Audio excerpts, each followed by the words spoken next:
1939. Charles Upham was a sheep farmer in New Zealand. Quiet guy, kept to himself. Managed a sheep station. Thousands of acres. Middle of nowhere. When war broke out, he enlisted. Not for glory, because it was the job that needed doing. May 1941, Battle of Crete. German paratroopers dropping from the sky. Thousands of them. Upham's unit was outnumbered. Outgunned. For 9 days, Upham fought. A bullet shattered his arm on day 1. He kept fighting. Destroyed 3 machine gun nests solo, captured 22 German soldiers, got surrounded, escaped, rejoined his unit. They gave him the Victoria Cross, Britain's highest honor. July 1942. Egypt, El Alamein. Upham led an assault against German positions. A bullet broke his arm. He kept fighting. Threw grenades at a German tank until it exploded. Another bullet shattered his elbow. He kept fighting. Finally passed out from blood loss. They gave him another Victoria Cross. The only combat soldier to ever do this. Germans captured him. He tried to escape so many times, they sent him to Colditz, the castle for prisoners who wouldn't stop escaping. After the war, went back to sheep farming, refused knighthood, refused interviews, refused fame. Someone asked why. He said, "I was just doing my job." This is Charles Upham, the sheep farmer who became the greatest combat soldier in British history, and then went back to his sheep. Okay, before I start this story, I gotta say something. Charles Upham's story is different, because how do most hero stories start? Young guy, wants adventure, wants fame, wants glory. Charles Upham didn't want any of that. He just wanted to tend his sheep. Charles Hazlitt Upham was born September 21st, 1908 in Christchurch, New Zealand. Middle-class family. Lawyer dad. Normal childhood. Went to Lincoln Agricultural College because he wanted to be a farmer. Graduated in the 1930s. Got a job as a sheep station manager. New Zealand, you know. They got sheep. Lots of sheep. Charles's job. Manage thousands of acres. Manage flocks of sheep. Quiet work, lonely work, peaceful work. Charles liked that. People said he was quiet, didn't talk much. Minded his own business, but he wasn't mean, wasn't rude, just focused on his work. 1939 September. Germany invaded Poland. Britain and France declared war. New Zealand was part of the British Empire, so New Zealand was at war too. Charles was 30 at the time, not married, no kids. He could enlist. Most guys wouldn't. Sheep farmers were exempt as essential workers. Farms produced food. Food was important for armies. Charles didn't have to go. He went anyway. Why? Because, like he said, it was the job that needed doing. Early 1940, Charles joined the 2nd New Zealand Division, C Company, 20th Infantry Battalion, 2nd Lieutenant rank, officer. But Upham was a weird kind of officer. Most officers were authoritative, distant, hierarchical. Upham would dig trenches with his men, eat with them, listen to them, didn't yell, didn't give orders unless necessary. When something needed doing, he'd say, "We gotta do this, let's go." And he'd go first. His men loved him for that. He wasn't sending them to die. He was going to die with them. Early 1941. The New Zealand Division was in Egypt, training, getting ready for North Africa. Then plans changed. May 1941. Germans were attacking Crete. Crete, Greek island in the Mediterranean. Germans planned a massive airborne assault. Operation Mercury. Thousands of paratroopers, gliders, air support. The Allies were trying to hold Crete, but they were unprepared. Not enough weapons, not enough troops, not enough planes. The New Zealanders got sent to Crete. Charles's battalion included. May 20th, 1941. The German assault began. The sky filled with parachutes. Thousands of German paratroopers landing. Everywhere, chaos. The New Zealanders fought, but the Germans kept coming. More came, and more. Charles's company got positioned near Alamein airfield. Strategic point. If Germans took the airfield, they could land reinforcements. First day, Charles attacked a German machine gun nest, alone. Grenaded it. Killed the crew. Nest captured. Returned to his unit. His commander. "Good work, Upham." Charles. What else needs doing? Second day, Charles found another machine gun nest, attacked it alone again. This time the Germans were ready, firing. A bullet hit Charles in the left arm. Bone shattered. Charles went down, bleeding. What would most soldiers do? Pull back, call for a medic, get evacuated. What did Charles do? Got up, grabbed a grenade with his right hand, threw it into the nest. German crew killed. Charles stumbled back to his unit. Medic, we need to evacuate you. Charles, no, I need to stay here. They bandaged his arm. Put it in a sling. Charles kept fighting, with a broken arm. Can you imagine this? Your left arm is broken, bone shattered, swollen, painful, and you keep fighting for 9 days? But for Charles, the job wasn't finished.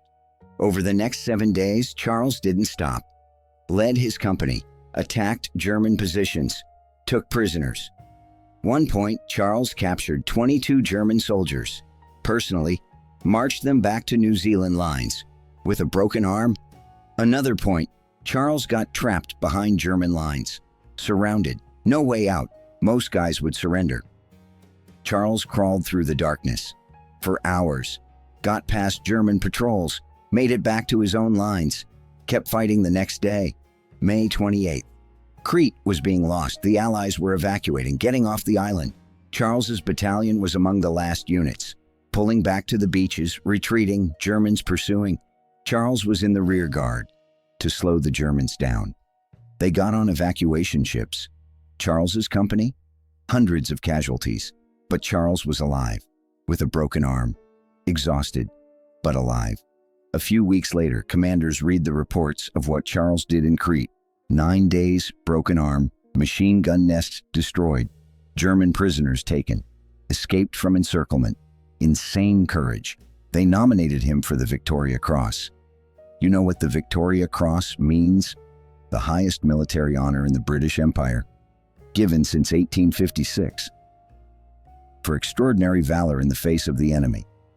To get it, you gotta do something that defies death, and you gotta survive. Because most recipients get it after they die. October 1941, Charles Upham received the Victoria Cross, pinned on by King George VI at Buckingham Palace. What did Charles say? They gave this to me for the men in my company. He really believed that. Early 1942, North Africa, Allies and Germans fighting in Egypt. Desert warfare, tanks, artillery, heat. Charles Upham was there, now a captain, commanding his own company. July 1942, Germans were pushing into Egypt, toward El Alamein, strategic position. Allies had to hold, or Germans would take the Suez Canal. July 14th to 15th, Ruysat Ridge assault. New Zealanders had to attack German positions, break them. Charles's company was part of the assault. Morning of July 15th, the assault started. Charles led his company forward. German artillery exploding everywhere, machine gun fire, tank fire. Charles was up front, like always, directing his men, pointing at positions, moving forward. A bullet hit Charles in the left arm. Again, same arm. Had been broken in Crete, now shot again. Bone broke. Charles stumbled. His men, "Sir, you need to pull back." Charles, "No, we keep going." He held his weapon with his right hand, kept going. They pushed forward, saw a German tank, Panzer, coming at them, main gun rotating. Charles made a decision. He ran at the tank. Yeah, ran. With a broken arm, at a tank. He had grenades in his hand. Got close to the tank. Too close for the main gun to target him.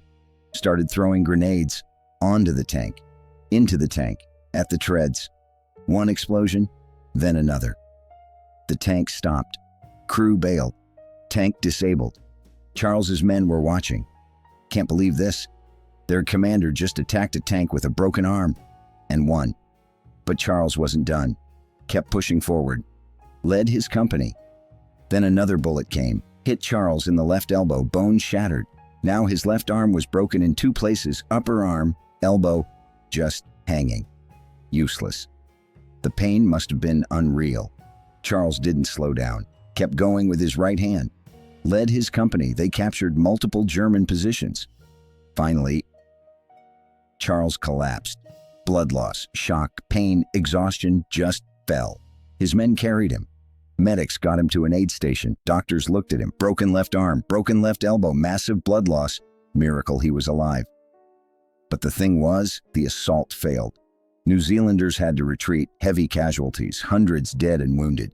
Charles's company was devastated, and Charles was wounded, exhausted, done. Germans raided the aid station. Charles and other wounded got captured. Prisoners of war. Charles got sent to a German military hospital. Doctors operated on his arm, fixed the broken bones. Took months. The whole time, Charles thought about one thing: escape. Soon as he could move, he tried to escape. First attempt, 3 days after capture, failed. Second attempt, a month later, failed. Third attempt, dug a tunnel, failed. Germans looked at him. This guy won't stop. Early 1943, Germans transferred Charles to Colditz Castle in Germany. Colditz was a special place. It wasn't a normal POW camp. Colditz was for prisoners who kept escaping, French officers who'd escaped 3 times, British commandos who'd escaped 4 times, the most dangerous, most persistent, most impossible to hold prisoners. And now, Charles Upham, double Victoria Cross winner. Germans didn't send him there for his medals. They sent him there because he wouldn't stop trying to escape. Colditz had a history of escapes, prisoners constantly planning, tunnels, fake uniforms, fake papers. Some succeeded, most failed. Charles started immediately, made plans, dug tunnels, studied guard patterns. Never succeeded, but never stopped. The German commandant once said, "That New Zealander is more trouble than an entire battalion." 1945 May, Germany surrendered. The war was over. Colditz was liberated by American troops. Charles was free. He'd been a prisoner for 3 years, tried to escape countless times, never gave up. He went home to New Zealand. When Charles got home, he was welcomed as a hero. 2 Victoria Crosses, war hero. New Zealand, the whole country knew him. The government offered him a knighthood. Sir Charles Upham. Charles refused. "Thank you, but no, I don't deserve it." They insisted, "You have 2 Victoria Crosses, of course you deserve it." Charles, the real heroes didn't come home. He really believed that. Charles bought a farm, Hundalee, Canterbury region, went back to being a sheep farmer, 1,000-acre farm, thousands of sheep, middle of nowhere, got married, Molly McTamney. They had 3 daughters. And Charles just became a farmer. Refused interviews, refused cameras, refused attention. When journalists came to his farm, he'd chase them off or ignore them. One journalist once asked, "Why don't you want to be famous?" Charles, "Because I'm not famous, I'm a farmer." Years passed, 1960s, 1970s, 1980s. Charles stayed on his farm, worked with his sheep, raised his family. Sometimes veterans would visit, old unit buddies. He'd welcome them, talk with them about the old days, but he wouldn't talk to media, wouldn't talk to the public. In 1990, New Zealand nominated him for knighthood again.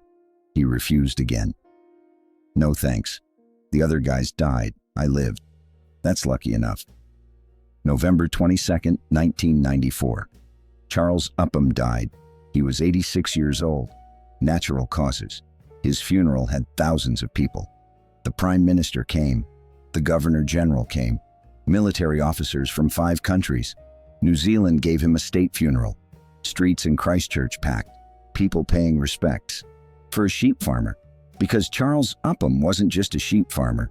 He was the only combat soldier in 168 years of Victoria Cross history to win it twice. Today, there's a memorial in Christchurch. A statue. Charles Upham standing, in soldier's uniform. Below it says, "God gave him much war, for he was brave, and did not complain in hardship." Perfect summary. Charles never complained, fought with broken arms, tried to escape in captivity, didn't even want the Victoria Cross, just did his job. And when his job was done, went back to his sheep. So what does Charles Upham's story tell us? Real heroism isn't about being praised. It's not about being recognized, it's about doing your job. Charles won the Victoria Cross twice. Twice? Nobody else has done that. In combat, but he refused knighthood, refused fame, refused attention. Why? Because to him, he wasn't a hero. He was just doing his job. His men needed him, so he fought. His arm was broken, didn't care. His men still needed him. Both arms were broken, didn't care. The job wasn't finished. After the war, what do most heroes do? Write books, give speeches, use their fame. What did Charles do? Went back to sheep farming. Because he didn't want fame, he just wanted peace, and he found peace on thousands of acres, with his sheep, with his family, in the middle of nowhere, exactly where he wanted to be. Someone once asked him, "Do you have regrets about the war?" Charles said, "No, it was the job that needed doing. I did it. It's done." That's Charles Upham. Did his duty without unnecessary drama. Showed incredible courage but stayed humble. Saved lives but didn't want credit. Won the highest military honor in history twice and went back to his farm. Because to him, he wasn't a hero. He was just a guy who worked with sheep. But we know the truth. Charles Upham was a hero. The greatest kind. The kind who doesn't want the glory. If this story moved you, hit that like button. Subscribe. Every week we rescue forgotten heroes from history. Drop a comment. Had you heard of Charles Upham before? Thanks for watching. Thanks for remembering Charles Upham, the sheep farmer, double Victoria Cross winner, the man who refused knighthood. Because to him, the real heroes didn't come home.